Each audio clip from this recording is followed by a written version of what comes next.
Yes? Would you like to see my new GameCube? Oh, really? It's right here. I'll turn it on. It's glowing. Why is it glowing? It's because it can do something really cool.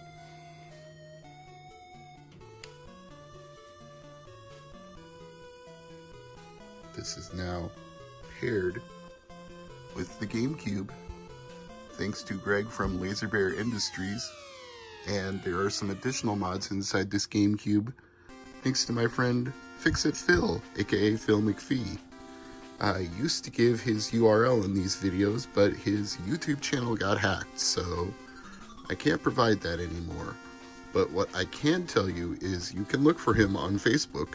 Type in Fix-It Phil, Fixitphil, and you'll find his group where he shares all kinds of tips about modding and repairs. There's a very active community there of lots of people doing similar stuff, so you should check it out. And Laser Bear Industries, Greg Collins, Laser Bear Industries, if you search for them on Google, YouTube, or anywhere else, not hard to find. You've probably seen some other videos about this Bluetooth Blue Retro GameCube mod. Macho Nacho Productions, aka Tito, has done a video about this as well.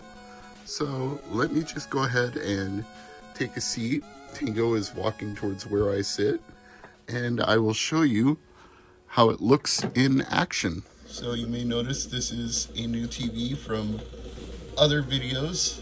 They are out of chronological order, but if you see the old Panasonic TV, it died during the episode of AEW Dynamite where they were paying tribute to Jay Briscoe. So that evening, to finish watching the show, I had to go to Walmart and pick up a new television. But I guess that just works out for me, because in the process of doing that, I decided it was time to get a few other things upgraded, and now I have HD output and a Xeno chip and SP2 SD2SP2. I always get that acronym backwards. It's SD2SP2. Micro SD to serial port 2. So, first things first, the Xeno chip, Xeno. If you have a Xeno chip, it allows you to run anything off the DVD drive in the GameCube. You can boot into Swiss, which is a custom loader for booting things, or you can play region-free games. You don't have to be limited to US games. You can play games from Europe or Japan, or you can play backups if that's your thing. You can burn them to discs and put them inside your GameCube, depending on what size disc they are, because obviously some discs just won't fit unless you mod your GameCube. Anyway, what I'm saying is the Xeno chip gives you options, and it's widely available. So you can have a Xeno chip or not. There are ways to boot to Swiss without it, some of which I've covered on the channel in the past, like the infamous Wind Waker overflow hack. But a Xeno chip just makes some of these things easier. Then we have the Blue Retro from Laser Bear. Now you can use any controller that has Bluetooth that's compatible. You have to go to the GitHub and look and see which ones are. But PS5 is recommended because it is low latency, has built-in rumble, and it just performs superbly with the Blue Retro mod. But the Blue Retro mod is a controller board that replaces the original controller board inside your GameCube. And that enables you to use Bluetooth controllers like they're a Wavebird or like they're any other GameCube controller.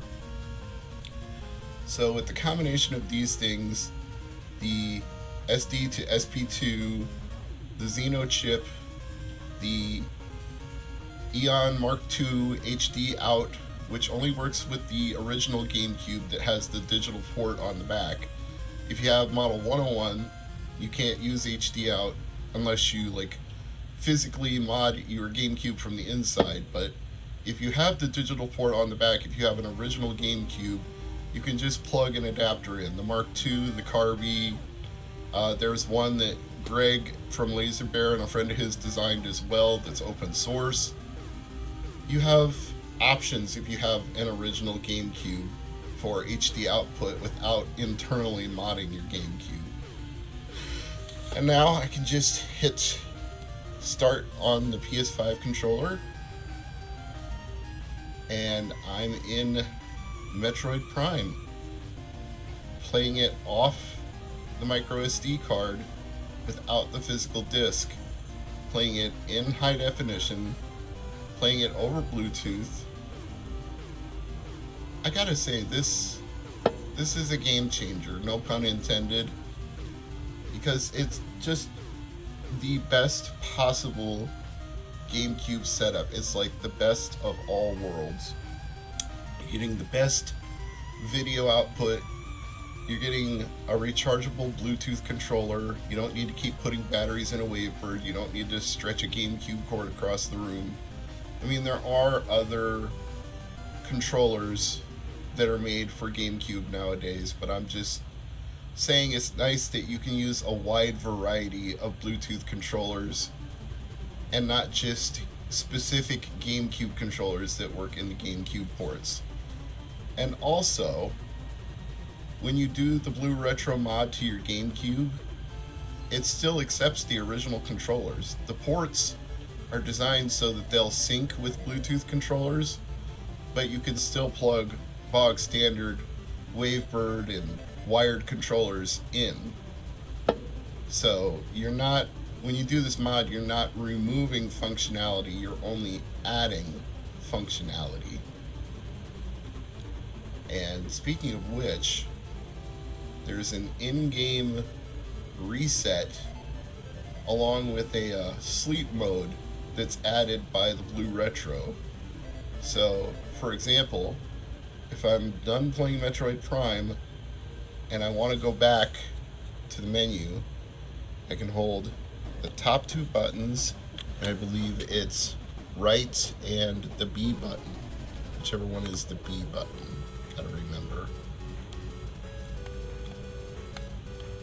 It's R, Z, B, and right will get you back to the menu. But maybe that's only when you're actually in game, and right now I'm still watching a cutscene. Okay, let me try it now. B, right. Which one is B, right? B, right.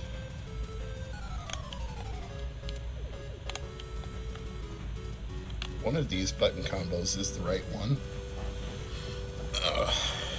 Or maybe it was down. Maybe it's Z, R, B, down.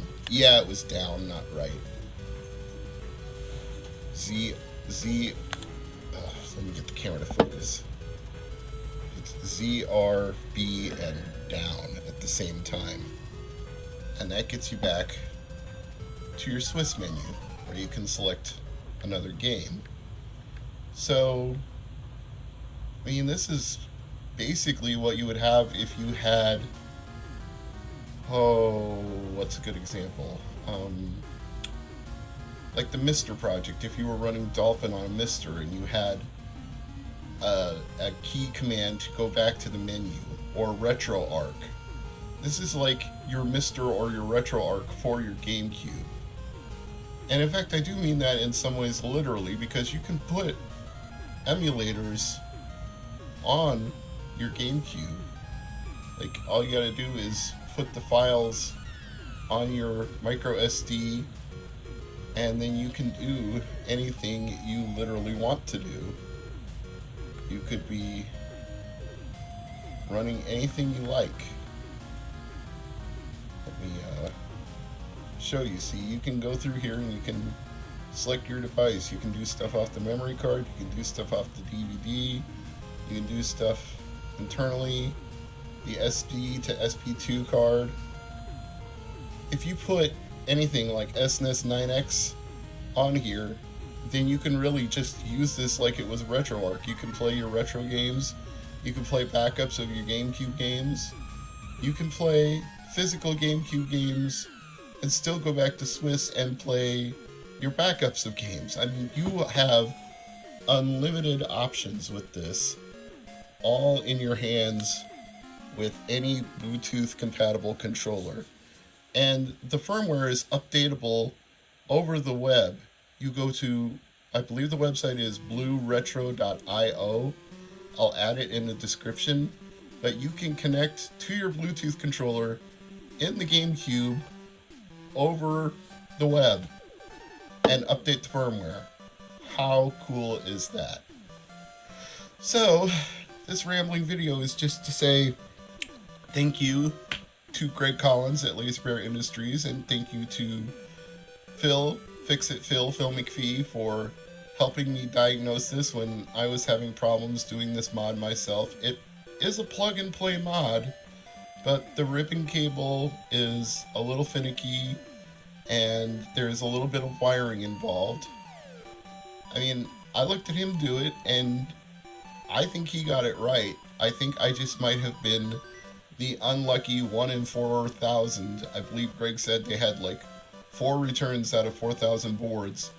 And even more coincidentally, I'm the one of those 4 that actually lived in the same city as Laser Bear Industries, because a lot of their business comes from California, Florida, New York, which demographically speaking, you would understand that those are bigger population centers than the one we live in, so there's probably not going to be as many people doing this mod here as there are other places. But if you're playing with a PS5 controller, it feels just as good as an authentic Wavebird. Just my opinion, but I don't think you would notice any lag or any difference. You just have to get used to the button layout. And in some cases, let me tell you, the button layout is better. Because like playing the Mega Man collection on GameCube, this is preferable to the giant A and the tiny B. I'm not saying authentic GameCube controllers are bad. I mean, they're preferred for things like Smash. But when you're playing retro games, a controller like this makes much more sense. I'm Mr. MegaManFan. It's been kind of a rambling video, but I hope you enjoyed it. Thanks for watching.